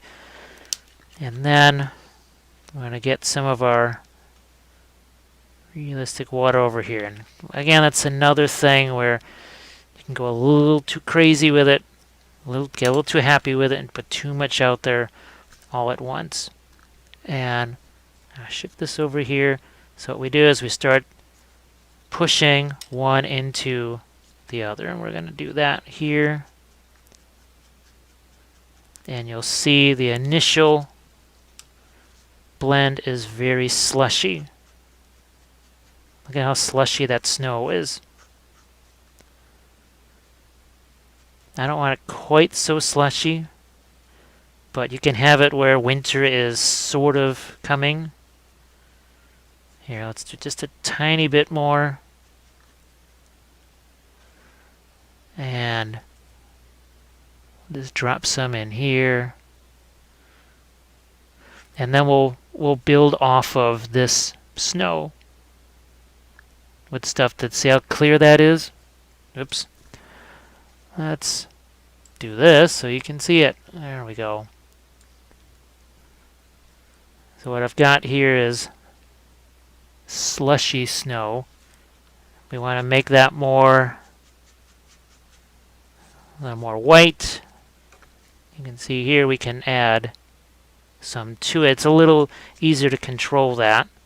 See how that starts to have a little more rise to it? Here, let's throw a little more in there. Look at how much more body that has. It's a little lighter too. Okay. And then we can have a nice little snow pile right there. Even extend a little bit off of the cliff there, our mini cliff, and then see what I'm doing here, just letting some of that accumulate on the grass. I'm also going to get some of my less wet snow over here. So again, it kind of has a melted look. I'm going to do that same little trick over here. Like so. We're going to do our little bit of grass there. Maybe even a few flakes of snow on the horse's hooves here. Like so. And we've got ourselves one last little batch that we can scrape off of here and put down right there. Now we can get some more. So that's your basic snow, and let's say you wanted to have it really extra crystally, and we can even pour in just a few key areas up here. There. What that's going to do now is you can actually see little crystals there. Just other snow, you don't really see much in the way of crystals. You see more just white, and that's it. You don't really get to see anything else. So we got to do the movement tray now. We're going to repeat the process here. Also have to be careful not to overfill. Oh, there's the front edge. This part here, because there's some overhang, so I'm going to aim for the corners. And this is going to be, you can see it's going to be a little less on the slushy side and more on the fluffy side. You can also see you don't have a super long time to work with this. It is very finite.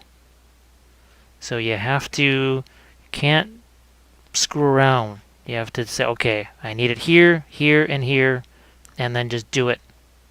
Cannot play around. I suggest if you've never done it before, just practice. Before you get it to the figure you want it to be on, I would definitely recommend practicing it a few times, getting used to it. And then also experiment, try different things, because I use it differently now than I did when I first started to use it. Yeah, sorry if that goes off camera. It's one of those things where I kind of need to have a decent grip on it, and it's also want to be safe about it. Don't want to take any unnecessarily risky maneuvers. And believe it or not, you can get this junk out of the brush later. So see, we're just doing a little bit of snow here, not tons. I could even do the mud effects like I did on the Scorpion crew, where the mud and the snow were mixed together. But we're just going to go with that. Let's say we throw a few crystals on here in a few places.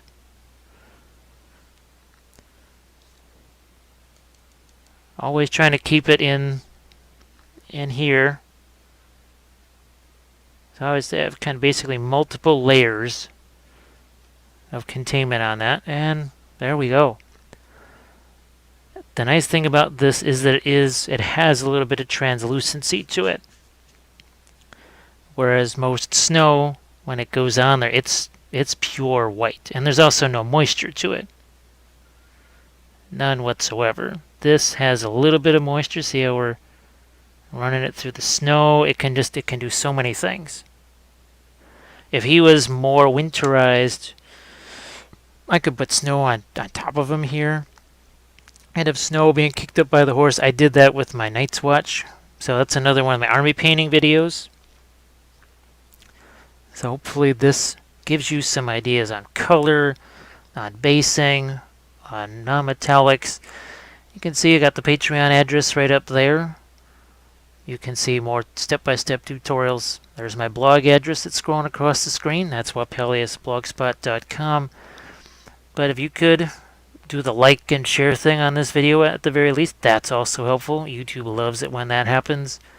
And patrons really help out, because it means I can do more of these things for you. Less patrons means more commission stuff and less videos. So anyone that signs up is much appreciated. And if you do the $15 Army Painter level, you get to see everything. All the basing, terrain, you name it, it's yours. So thanks again for watching, and I will let you know how he does real soon in my Song of Ice and Fire tournament. So thanks a lot, and bye.